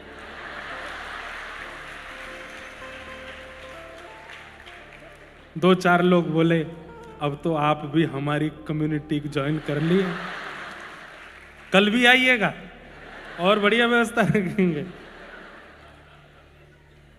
इसलिए हम कहते हैं बहुत बढ़िया डायरेक्टर हैं ये। लेकिन ठाकुर जी तो अंतर ध्यान होके मंदिर पहुंच गए। मंदिर में जाकर के आप खड़े हो गए, रुक्मणी जी क्रोध में खड़ी, क्या करके आए हो? ये पूरी लीला देखी मैंने आपकी, ये सब क्या करके, बेचारे पुरंदरदास का ऐसा अपयश आप क्यों करवाया है? देवी, ये मैं परीक्षा ले रहा हूं। पुरंदर अब भक्त हो गया है, उसका इतना सम्मान हो गया है, पूरा जगत उसको पूजने लगा है। ये परिस्थिति देख करके मैं देखना चाहता हूं वो मेरे प्रति अब कैसा भाव रखेगा, उसके मन में क्या आएगा। और तुम भी देखना, ये परीक्षा मुझे करनी है, और केवल पुरंदर की नहीं, मैं अपने सब भक्तों की ऐसी परीक्षा लेता हूं, मुझे करने दो। प्रातः काल आज का सूर्य उदय सुखद नहीं था। अब हंसना नहीं, गंभीरता से सुनना। पुरंदरदास जी नित्य की भांति सुबह ब्रह्म मुहूर्त में उठे। उन्हें तो कुछ पता ही नहीं था क्या हो गया पंढरपुर में। उठ करके तिलक स्वरूप आदि लगा करके तैयार हुए। तैयार होने के बाद में अपना नित्य नियम करके, उनको तो था कि गेट खुलते ही भीड़ खड़ी होती है, पुष्प के वो लगाए रखते हैं लोग। आज जैसे कोई नहीं था, दूर दूर तक सब अपने घरों में खड़े हैं और रो रहे हैं। किस लिए? कि हमारे साथ धोखा हुआ कि हमने इनकी कथा सुनते थे, इनका प्रवचन, इनके कीर्तन में जाते थे हम। लोग आकर के चरणों में गिरने लगे, हे पुरंदरदास जी, कह दीजिए कि रात्रि जो सुना वो असत्य है। बोले क्या सुना तुमने? क्या हुआ रात्रि को? अरे विट्ठल भगवान सब मंगलमय करते हैं, क्यों तुम चलो दर्शन करने चलते हैं। लेकिन अब बात ऐसी है कि लोगों में बात फैली है, लोगों में अपयश हुआ है, लेकिन अभी तक वो अपयश इस स्थिति में नहीं आया कि पुरंदरदास जी को देश निकाला की स्थिति हो जाए। तो वो कब हुआ? जब मंदिर के कपाट खुले। जैसे ही कपाट खुले, पांडुरंग भगवान खड़े थे, एक हाथ में कड़ूला था, दूसरे में था ही नहीं। और जब दूसरे में कड़ूला नहीं देखा तो पुजारियों ने हल्ला मचाया, बोले तुरंत पंढरपुर की सारी नाकाबंदी कर दो, बाहर कोई निकलने ना पाए। ठाकुर जी के आभूषण चोरी हुए हैं, ठाकुर जी का एक कड़ूला नहीं है, जांच करो, घर घर में जाकर के ढूंढो किसने करी है ये चोरी। जैसी कड़ूले की आवाज रात्रि में वहां बैठे व्यसनियों के कान में पड़ी कि ठाकुर जी का कड़ूला चोरी हो गया है, वो जो कभी मंदिर नहीं जाते थे आज पहुंच गए और जाकर के पुजारियों से बोले हमको पता है कड़ूला कहाँ है। बोले कहाँ है? बोले वो वैश्या नाचती है। बोले हाँ उसके पास है। उसके पास? उसने चोरी की? नहीं नहीं नहीं नहीं, चोरी करने वाला तो कोई और है, सुन के पैरों तले जमीन खिसक जाएगी। कौन है? पुरंदरदास। उसी ने आकर के चोरी करी और कल रात को नशे में मदमस्त होकर के, बिल्कुल अपने होश और हवास में नहीं था, वहां पर वैश्या का नृत्य देख करके उसके मन में जाने क्या बात आई और जेब से निकाल करके कड़ूला उसी को दे दिया। नहीं मिल जाए अगर वैश्या के पास तो हमारा नाम बदल देना, चलो। पुजारियों के पास और कोई रास्ता तो नहीं था। पुरंदरदास जी अभी निकले ही हैं, घर से आए तो थे नहीं। वैश्या के घर पहुंच गए। वैश्या के द्वार पर जब पुजारियों को देखा, वैश्या चरणों में गिर गई। बोले कल रात्रि में तुमको कोई सोने का कड़ूला मिला? नीची नजर है जी, प्रसाद रूप में श्री पुरंदरदास जी ने मुझको दिया। अब वहां कौन समझे कि इसमें सत्य क्या है असत्य क्या है? वैश्या अपने मुख से कह रही है कि मुझे पुरंदरदास जी ने दिया, और जैसे ही भीतर से वो कड़ूला ला करके दिया, पुजारियों के नेत्रों में आंसू आ गए और चेहरा तांब वर्ण का हो गया। बोले इतना पाखंड पुरंदरदास ऐसा कर सकता है? जा करके कड़ूला धो करके ठाकुर जी को पधरा दिया और कहा आज पुरंदरदास नहीं बचेगा। पुरंदरदास जी जैसे ही मंदिर पहुंचे, द्वार पर ही ब्राह्मणों ने रोक लिया। बोले तुम्हारी इतनी हिम्मत, ऐसा किया तुमने?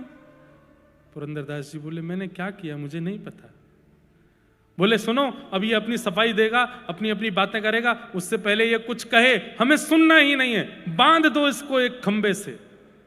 और खंबे से पुरंदरदास जी को ऊपर से नीचे तक बांध दिया और पंढरपुर के लोगों को कहा हमारे ठाकुर जी के ये वैश्यागमन करता है हमें कोई दिक्कत नहीं, ये व्यसन करता है हमें कोई दिक्कत नहीं, पर हमारे ठाकुर जी की चोरी करता है इससे हमें दिक्कत है। हे पंढरपुर निवासियों, अब तो बदला तब पूरा होगा, एक एक करके आओ और आकर के पुरंदरदास पर प्रहार करो। खंबे से बंधे हैं पुरंदरदास, नहीं पता कि मैंने क्या किया। और एक एक करके लोग, सबसे लाइन में सबसे आगे वही खड़े थे जो वैश्यागमन करते थे।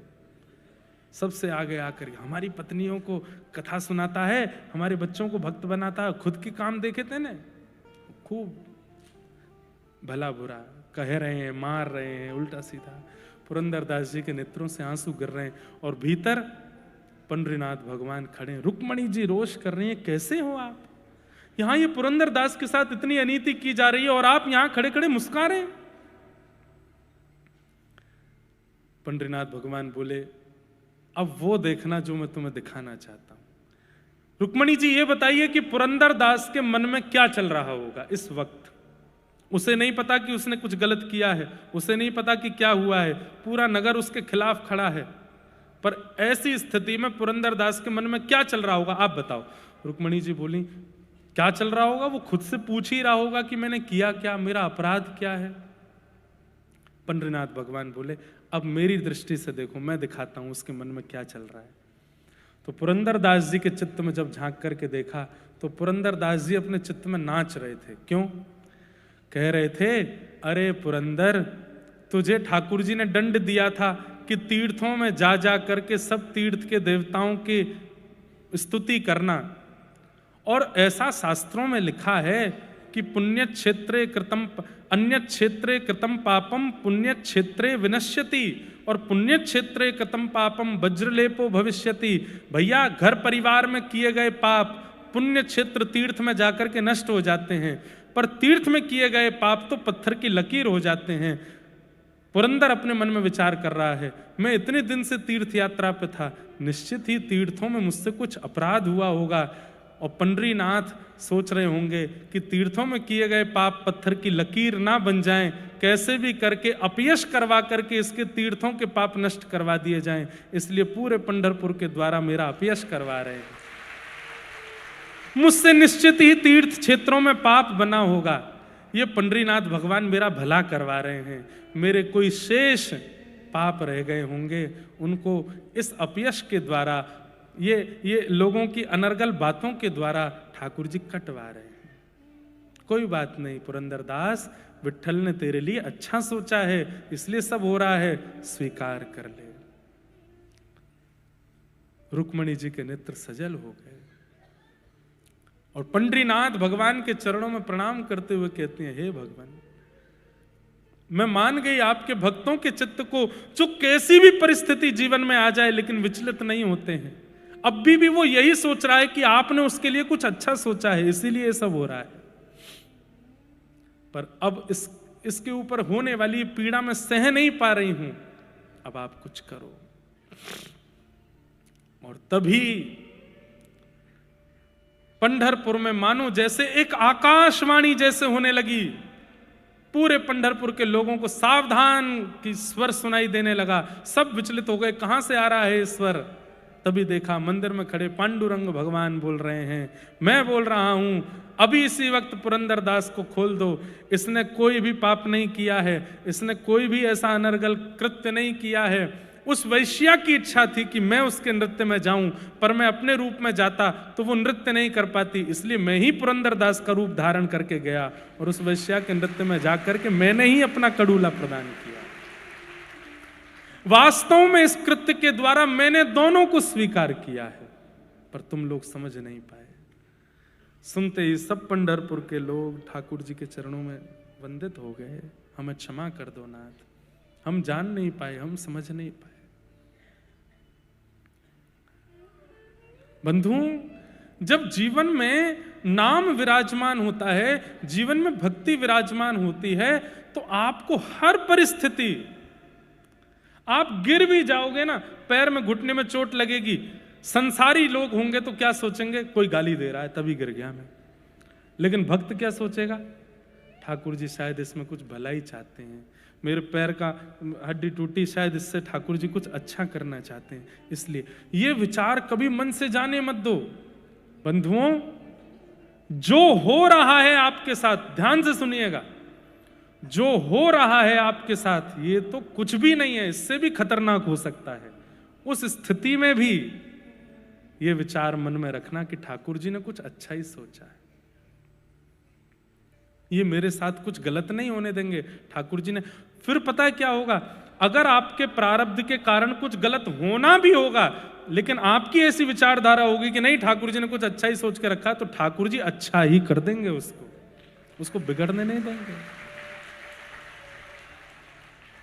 पर उसके लिए करें क्या, नाम को चित्त में विराजमान करो, सदा सत्संग सुनते रहो, सदा कथाएं सुनते रहो, नाम जपते रहो। ये तभी संभव हो पाएगा कि परिस्थिति सामने आएगी और आप विचलित नहीं होंगे। नाम से ठाकुर जी की प्राप्ति, निकुंज की प्राप्ति, कुंज की प्राप्ति अगला विषय है, पहला विषय तो संसार है, इसकी हर परिस्थिति से जूझना नाम सिखाता है। इसलिए नाम वही परम सत्य है, उसे हम वंदन करते हैं। पुरंदरदास जी के साथ ऐसी लीला करके ठाकुर जी ने उनके चित्त को तो कई बार, और कई बार नहीं, हर बार परिस्थिति ठाकुर जी ही भेजते हैं आपको परखने के लिए। अब उसमें आप मेरे सामने कई लोग कह सकते हैं ऐसा भी कर सकते हैं भगवान, ऐसा भी कर सकते हैं, देखो ये तो इतना गलत काम है, ये भी कर सकते हैं क्या भगवान? अब वो आप अपनी स्थिति में चाहे कितने भी भीतर चले जाओ, पर आपके मन की परिस्थिति को परखने के लिए ही सब कुछ होता है। उस समय विचलित मत होना। महाभारत युद्ध में जब युद्ध निश्चित हो गया, बीच युद्ध मैदान में अर्जुन खड़ा हो गया, ठाकुर जी युद्ध भूमि को नहीं देख रहे थे, टेढ़ी नजर से आलोक्यम वदनम सख्य अर्जुन की ओर देख रहे थे कि मैं परखूं तो सही इसके मन में अब क्या आ रहा है। और जैसे ही अर्जुन ने कहा मैं युद्ध नहीं कर पाऊंगा, भगवान वहां क्रोधित हो गए, खड़े होकर के बोले अरे कायर, इतना सब कुछ हो गया, युद्ध भूमि के बीच में खड़े होकर के अब कहता युद्ध नहीं करूंगा। और तब भगवान ने गीता का उपदेश किया। युद्ध क्या है? हम सब अर्जुन हैं बंधुओं, और ये संसार महाभारत है। हम सब अपनी युद्ध भूमि में हर दिन आगे जा रहे हैं। जब जब आपका जन्मदिन होता है उस साल को काउंट किया करो, कितने स्टेप और अंदर आ गए आप युद्ध भूमि के।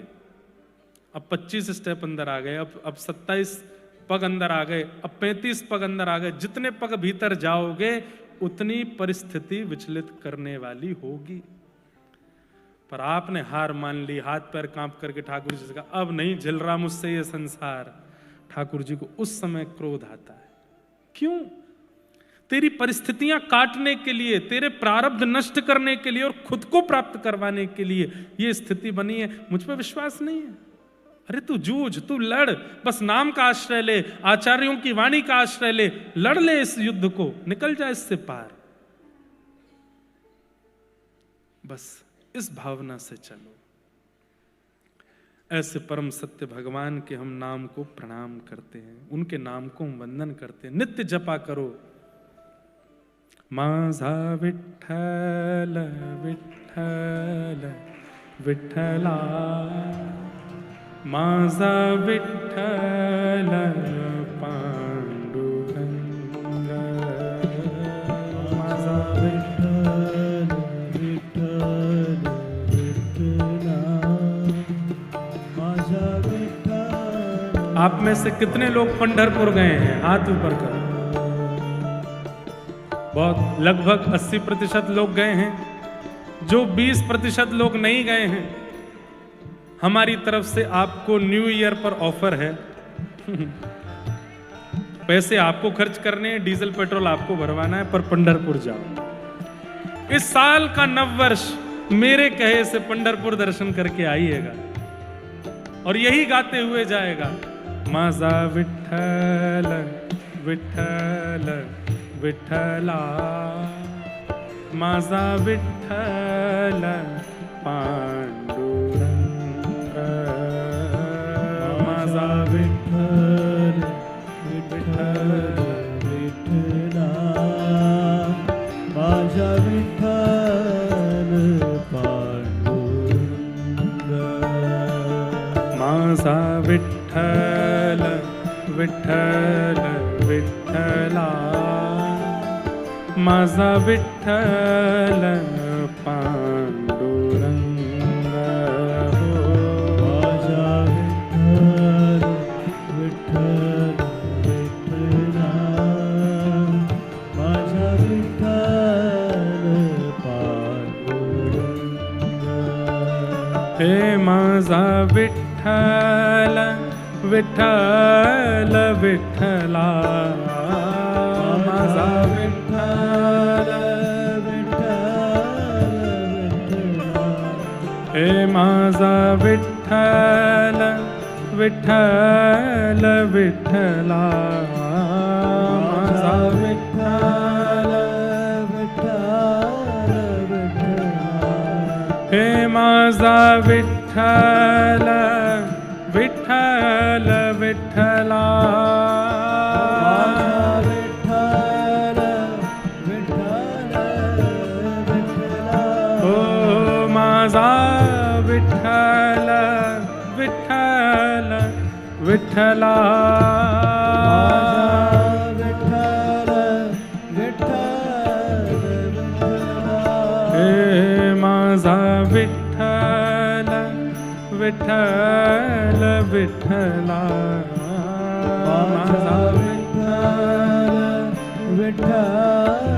विठ्ठला ओ माझा विठ्ठल विठ्ठल विठ्ठला माझा विठ्ठल विठ्ठल विठ्ठला हे माझा विठ्ठल विठ्ठल विठ्ठला माझा विठ्ठल विठ्ठल विठ्ठला ओ माझा विठ्ठल विठ्ठल विठ्ठला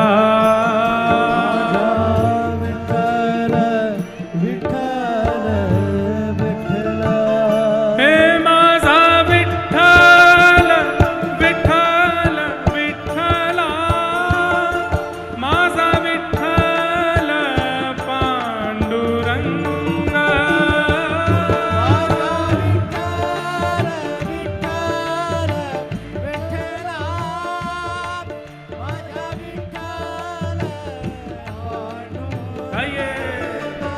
हे माझा विठ्ठल विठ्ठल विठ्ठला माझा विठ्ठल पांडुरंग माझा विठ्ठल विठ्ठल विठ्ठला माझा विठ्ठल पांडुरंग हे विठ्ठल माझा माझा माझा माझा माझा विठ्ठल माझा माझा माझा माझा माझा हे विठ्ठल माझा माझा माझा माझा माझा विठ्ठल माझा माझा माझा माझा हे विठ्ठल माझा माझा मी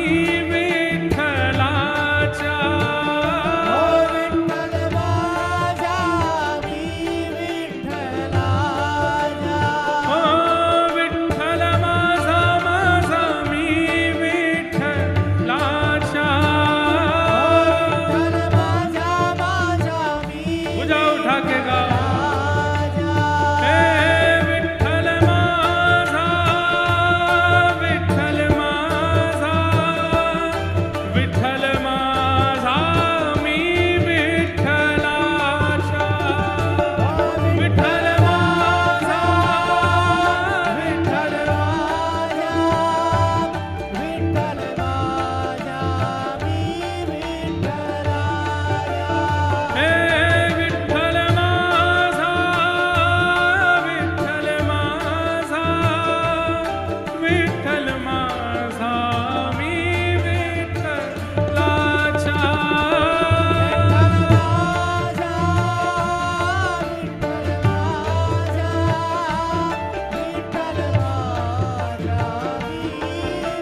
पंडरीनाथ भगवान की।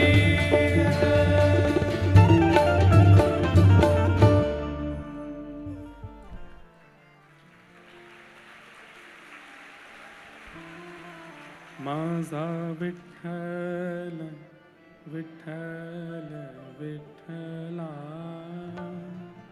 माझा विठ्ठल पांडुरंग, माझा विठ्ठल विठ्ठल विठ्ठला, माझा विठ्ठल।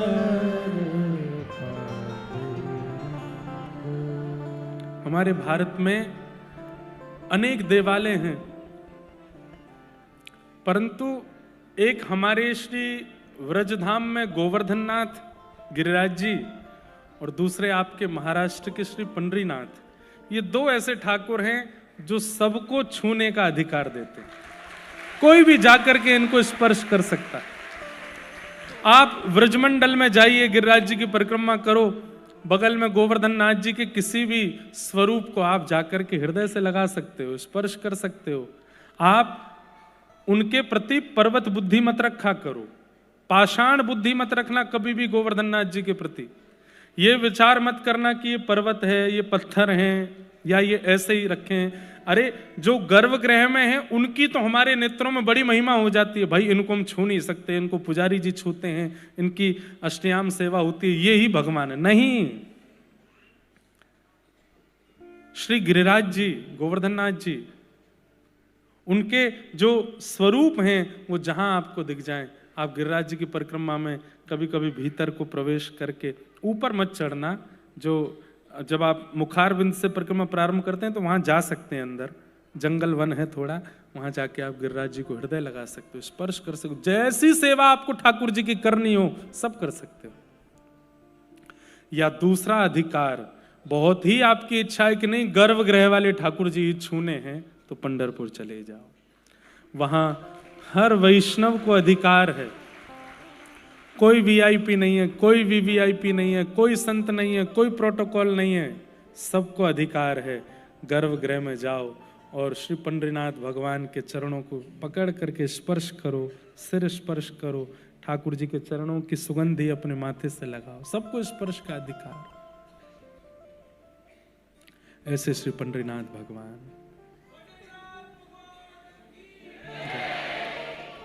धर्म प्रोजित कैतवोत्र परमो निर्मत्सराणां सतां, वैद्यं वास्तवमत्र वस्तु शिवदं तापत्रयोन्मूलनम्। श्रीमद्भागवते महामुनिकृते किं वा परैरीश्वर सद्यो हृदयवरुध्यते त्रिकृतिभिः शुश्रूषुभिस्तत्क्षणात्। श्रीमद् भागवत जी का दूसरा श्लोक, जहां पर विषय, अधिकारी, संबंध और प्रयोजन की बात की गई। सबसे पहली बात, भागवत का विषय क्या है? तो धर्म प्रयोजित कैतवोत्र परमो। सब लोग ध्यान से सुनिए। जिनके श्रवण से सुनने वाले के चित्त में परम धर्म की इच्छा प्रकट हो, वो भागवत जी का विषय। परम धर्म किसे कहते हैं? एक होता है धर्म और एक होता है परम धर्म। जहां शरीर की चिंता की जाए और उस चिंता की निवृत्ति के लिए कोई आध्यात्मिक क्रिया की जाए, उसको धर्म कहते हैं। पर जहां पर आत्मा की चिंता करके, अपने चित्त की चिंता करके और इस देह के भीतर बैठी हुई जो सूक्ष्म आत्मा है उसके कल्याण के लिए कोई कर्म किया जाए, उसको परम धर्म कहते हैं। तिलक लगाना, स्वरूप धारण करना, परिक्रमा करना आदि आदि और भी कई विषय हैं। दान करना, पुण्य करना, आश्रम बनवा देना, असहायों की सहायता कर देना, गरीब लोगों की सहायता कर देना, ब्राह्मण भोजन करवा देना आदि आदि, ये सब धर्म के अंतर्गत हैं, क्योंकि देह की चिंता है। लेकिन जब आत्मचिंता होती है, इस देह के भीतर बैठी हुई उस चित्त की चिंता होती है, आत्मा की चिंता होती है, इसका कल्याण कैसे होगा, उसके लिए जो आप क्रिया करते हो वो परम धर्म है। और आत्मा की चिंता, आत्मा के कल्याण की चिंता के लिए एक ही क्रिया विशेष रूप से होती है, और वो है कथा श्रवण, सत्संग श्रवण। सत्संग श्रवण से देह को लाभ नहीं है, सत्संग श्रवण से आत्मा का ही उद्धार होता है। यहां पर शरीर, अब आप 30 दिन जिम मत जाओ, 30 दिन कथा सुनो, शरीर 1-8 किलो बड़ा हो जाएगा। शरीर का लाभ नहीं है कथा सुनने से, आत्मा का लाभ है, बुद्धि का लाभ है, चित्त का लाभ है। तो जहां पर शरीर की क्रियाएं भूल करके आत्म क्रियाओं पर ध्यान दिया जाए और उसकी निवृत्ति के लिए जो क्रिया की जाए, उसको परम धर्म कहते हैं। आप मंदिर क्यों जा रहे हैं? कल हम सिद्धिविनायक दर्शन करने गए रात्रि में। मुंबई के लोग इतना प्रेम से जाते हैं और इतना भाव से सिद्धिविनायक भगवान का दर्शन करते हैं, हमको तो देख के बहुत सुख मिलता है। मुंबई को माया नगरी कहा जाता है, मायावी लोग हैं भी यहां पे, पर कहीं ना कहीं मुंबई के लोग कई मुझे बहुत रूटेड भी दिखाई देते हैं, अपने रूट से जुड़े हुए। अब आप लोग ज्यादा रहते हो यहां पे, मंदिर में जाकर के देखने में ऐसा लगता है। अभी जब गणपति उत्सव आता है तब देखो मुंबई का हाल अलग ही होता है। यहाँ पर ऐसा लगता है कि भक्ति महारानी यही नृत्य कर रही होगी। गणेश जी भी कई बार यहाँ पर हमारे ठाकुर जी जैसा कभी मुरली लेकर के, कभी कई सारे चित्र देखे हैं, वो भी बन के आते हैं। जन्माष्टमी पर देखो कैसा यहाँ पर सुंदर होता है। तो भक्ति स्वरूप है, पर कहीं कहीं माया भी है, उससे कोई दिक्कत नहीं। पर अब कई लोग कल मैंने देखे तो आध्यात्मिक होने से एक चीज होती है कि आपको व्यक्ति के आव भाव, उसके चाल चलन और देखने से पता चल जाता है कि कैसा है। अधिकतर वहां लोग वही थे जो देह के उद्धार के लिए गए। मंगलवार को ही इतनी भीड़ क्यों होती है? क्योंकि ऐसी प्रचलनता या किसी के द्वारा ऐसा कहा गया है कि मंगलवार के दिन गणेश जी के दर्शन करने से पाप दूर होते हैं, संकट दूर होते हैं, पीड़ाएं दूर होती हैं, तुम्हारे जीवन में जो चल रहा है वो सब दूर हो जाता है। तो कहीं ना कहीं देह की चिंता है ना, इसीलिए गए। देह की चिंता से ज्यादा लोग गए, पर आत्मचिंतन से कौन जाता है? अपने आत्म कल्याण के लिए। हे गणपति बप्पा, इस संसार में हम रह रहे हैं, धन कमा रहे हैं, व्यापार कर रहे हैं, सुबह से शाम तक भाग रहे हैं, खूब सब कमा रहे हैं, पर हमारी बस एक ही प्रार्थना, इस शरीर में दोबारा ना आना पड़े। ऐसी क्रिया हमसे करवाना कि जब इस दुनिया से जाएं तो बस अंतिम जन्म ही हो हमारा, यहां आना ना पड़े दोबारा। हमारे इस चित्त को आप निवृत्त कर दीजिएगा, निवृत्त करके इसको सद्गति प्रदान कर दीजिएगा। जनसंख्या बढ़ रही है, इसका मतलब क्या है? वैकुंठ और स्वर्ग में ताले लग रहे हैं, हमको जाने को मिल नहीं रहा है, तभी तो बार बार आ रहे हैं यहाँ पे। पुनरपि जननम पुनरपि मरणम पुनरपि जननी जठरे शयनम। ये जनसंख्या बढ़ने का कारण, इससे ये बात सिद्ध होती है कि वैकुंठ गमन नहीं हो रहा है, मुक्ति नहीं मिल रही लोगों को, तभी तो दोबारा जन्म ले रहे हैं। और उसमें भी बहुसंख्या एशिया के देशों में है। तो आत्मचिंतन से, आत्म कल्याण के लिए देव आराधन कि हे नाथ, भज गोविंदम गोविंदम भज मूल मते। आदि गुरु शंकराचार्य कहते हैं गोविंद भजो, क्योंकि गोविंद को भजोगे तभी पुनरपि जननम पुनरपि मरणम, इस चक्कर से बच पाओगे। और इसी को कहते हैं परम धर्म। यही परम धर्म है। परम धर्म का दूसरा स्वरूप, हमारी वृंदावन रीति में आ जाओ। अभी जो हमने बताया परम धर्म का मतलब वो सार्वजनिक रूप से है, लेकिन अब वृंदावन रीति से अगर पूछो, वृंदावन रीति मतलब प्रेम रीति से यदि पूछो, तो परम धर्म क्या है? श्री जी की प्राप्ति, लाल जी की प्राप्ति, उनके प्रेमास्पद में निकुंज की प्राप्ति। निकुंज जाने वाले भी नहीं आते दोबारा। निकुंज क्या है? बिहरत लाल बिहारी ने दो, यमुना जी के तीरे तीरे। ये निकुंज है। कल भी मैंने एक पद गाया था ना, चलवा पिया के देश। वो देश कैसा है? वहां पर ये संसारी अपवाद नहीं है, वहां भूख नहीं लगती, वहां प्यास नहीं लगती। भूख क्या है? श्री राधारमण जी को देखना ही भूख है, और उनके सुंदर स्वरूप का आस्वादन ही प्यास है। वहां भूख प्यास नहीं लगती, वहां सोना नहीं होता, वहां केवल नित्य बिहारी लाल जी के नित्य विहार का दर्शन, बस यही है निकुंज। हम कोई सहचरी बन जाते हैं उस निकुंज की, और सहचरी बन करके कभी कृपा होती है तो ठाकुर जी हमको कोई सेवा दे देते हैं। अरे सखी तू बड़ी मटक रही है ना, कितकू आ कहा सेवा? बोले तू एक काम कर। बोले कहा? तू बीड़ी बनाए कर। बीड़ी मतलब पान, छोटे छोटे बीड़ा, और मुंह को पवाए कर। ऐसी कोई सेवा कभी ठाकुर जी निकुंज में दे देते हैं। अरे सखी तो को देख के तो ऐसा लगे तू माला की सेवा करे कर, तू श्री जी की ये सेवा करे कर। वहां ठाकुर जी अपना परिकर हमको बना लेते हैं, और अपना परिकर बना करके हमारे साथ विहार करते हैं। वहां संसार के यश वैभव वाद अपवाद धन संपत्ति मान लोक प्रतिष्ठा ये सब नहीं है, वहां केवल ये है, बसो मोरे नैनन में दो चंद, बसो मोरे नैनन में दो चंद, बसो मोरे नैनन में दो चंद, बसो मोरे नैनन में दो चंद। बस और कुछ नहीं।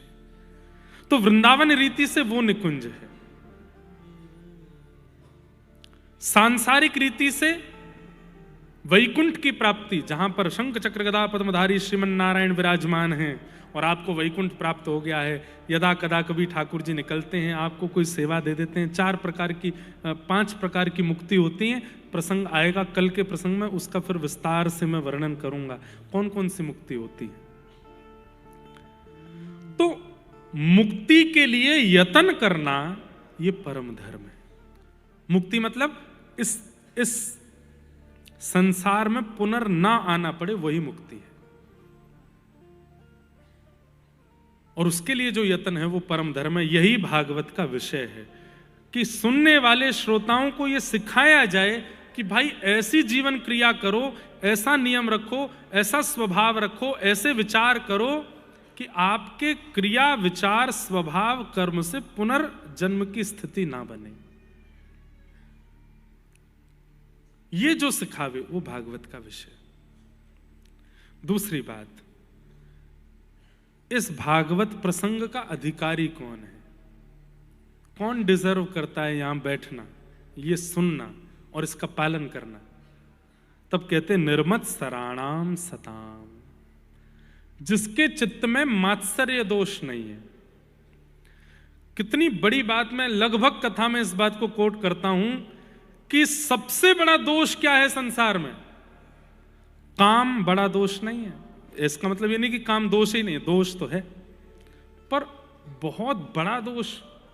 उसके कारण ठाकुर जी ना मिले, सबसे बड़ा दोष उसको मानो जिससे ठाकुर जी आपसे नजर हटा लें, वो सबसे बड़ा दोष है। और वो सबसे बड़ा दोष है क्या?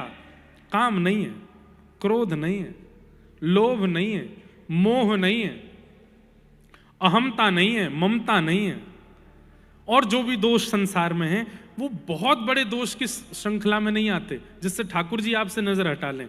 सबसे बड़ा दोष जिससे ठाकुर जी आपको नहीं देखें, वो दोष क्या है? ईर्ष्या। और बुरा नहीं मानिएगा, इस सभागृह में बैठे हुए भी कम से कम 70% लोगों के चित्त में ईर्ष्या है। आप स्वयं जानते हैं, अपने चित्त को झांक करके देखो, क्या ईर्ष्या नहीं है? किसी के रूप से, किसी के स्वरूप से, किसी की क्रिया से, किसी के विचार से, कि कुछ नहीं। और ईर्ष्या किससे होती है? अपने से कभी ईर्ष्या नहीं होती। व्यक्ति खुद कितनी गंदगी कर देता है, अपने से ईर्ष्या नहीं करता, हमेशा दूसरों से होती। और दूसरी बात, ईर्ष्या बुरे कर्मों से नहीं होती, ईर्ष्या अच्छे कर्मों से ही होती है। बल्कि हम लोग इतने खतरनाक हैं, जिससे हमको ईर्ष्या होती है वो कभी कुछ गलत कर देता है तो हम लोग सिंपैथी देने और पहुंच जाते हैं वहां पे, अरे राम राम बहुत बुरा हुआ, इतना बुरा तो दुश्मन के संग भी नहीं होना चाहिए, आप चिंता मत करो। और वही कुछ अच्छा कर ले, घर में बैठे बैठे फिर विचारों के ही पहाड़ बुन रहे हैं, इसके संग ऐसा कैसे हो गया, ये कैसे ऐसे बन गया, इसने यूं कैसे कर लिया, इसके संग तो ऐसा होना चाहिए, इसके संग तो वैसा। ईर्ष्या। और क्षमा कीजिएगा, अन्य दोष आपके चित्त में हैं, आप फिर भी गुरु कृपा से, नाम की कृपा से, सत्संग की कृपा से भगवत प्राप्ति कर सकते हो। लेकिन ईर्ष्या का दोष है तो फिर बाकी जितनी भी कृपाएं हैं वो भी काम नहीं करेंगे कुछ। ईर्ष्या का दोष, रातों की नींदें उड़नी चाहिए आपकी अगर आपके चित्त में ईर्ष्या है तो। कैसे कर सकता हूं मैं ऐसे, कैसे किसी के बारे में विचार कर सकता हूं। और विचार, ईर्ष्या भी 3 प्रकार की होती है, मनसा, वाचा और कर्मणा।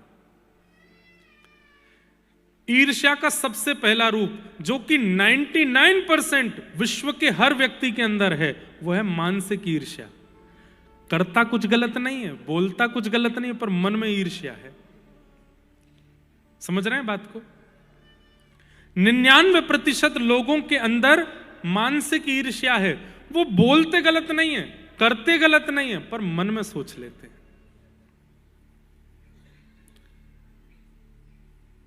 इनके साथ ऐसा कैसे होगा, ये ऐसे कैसे कर सकते हैं, ये कैसे प्राप्त हो सकता है इनको, ये इतने बढ़िया क्यों है, ये ऐसा क्यों। और ये मानसिक ईर्ष्या। और जब मानसिक ईर्ष्या उसके साथ और पाप जुड़ जाते हैं तो वो मानसिक ईर्ष्या वाचा ईर्ष्या में प्रकट हो जाती है। फिर व्यक्ति जो मन में ईर्ष्या कर रहा है वो वाणी से भी करने लगता है। 4 लोगों के बीच में बैठे थे और उस व्यक्ति की चर्चा हुई जिससे ईर्ष्या हुए है, भाई उसकी बात मत करो, हमसे पूछ लेना, हाँ हम सब जानते हैं कैसा है क्या है, ठीक है, हमारे सामने मत बोलो, ऐसा किया उसने, ऐसा किया उसने, ये किया उसने, तुमको क्या पता, हमसे पूछो। ये वाचा की ईर्ष्या। जब मानसिक ईर्ष्या के साथ और पाप जुड़ जाते हैं तो वाचा की ईर्ष्या प्रकट हो जाती है। और जब आप प्रचंड पापी हो जाते हैं तो फिर मनसा वाचा से उठ करके आप कर्मणा ईर्ष्या में आ जाते हो। आप करने लगते हो कि ऐसा कुछ करूं कि इसके साथ कुछ अपराध हो, इसके साथ कुछ गलत हो, इसकी निंदा हो, इसके साथ ये हो। वो कर्मणा ईर्ष्या है। और ईर्ष्या यदि मनसा, वाचा और कर्मणा तो बहुत आगे की बात है, मनसा ईर्ष्या भी है तो एक बात याद रख लीजिएगा, ठाकुर जी की मिलने की जो डायरी बोल लो या फिर वो लाइन बोल लो या फिर वो स्थिति बोल लो, उसमें आपका नाम दूर दूर तक नहीं है। कामी को मिल जाएंगे ठाकुर जी, क्रोधी को मिल जाएंगे, लोभी को मिल जाएंगे, और दोष वालों को मिल जाएंगे। अरे कहां तक कह दूं, स्वपच भक्ष खाने वाले को भी ठाकुर जी कृपा करके प्राप्त कर सकते हैं, पर ईर्ष्यालु को प्राप्त नहीं होते। इसलिए हमारी प्रार्थना, आज से अपना भजन अन्य भावों को बाद में, श्री जी की प्राप्ति हमारी फर्स्ट प्रायोरिटी हो जाती है।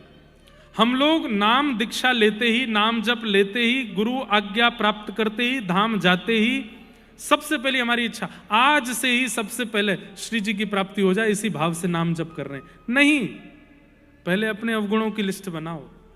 पहले श्री जी मैं आपके लायक बनूंगा, पहले आपके लायक बनने के लिए ये दोष मेरे अंदर है, इन दोषों को नाम से नष्ट करूंगा, तब मैं आपकी प्राप्ति के लिए भजन करूंगा। सबको जय श्री कृष्ण, जय सिया राम, जय श्रीमन नारायण, जय जय श्री राधे।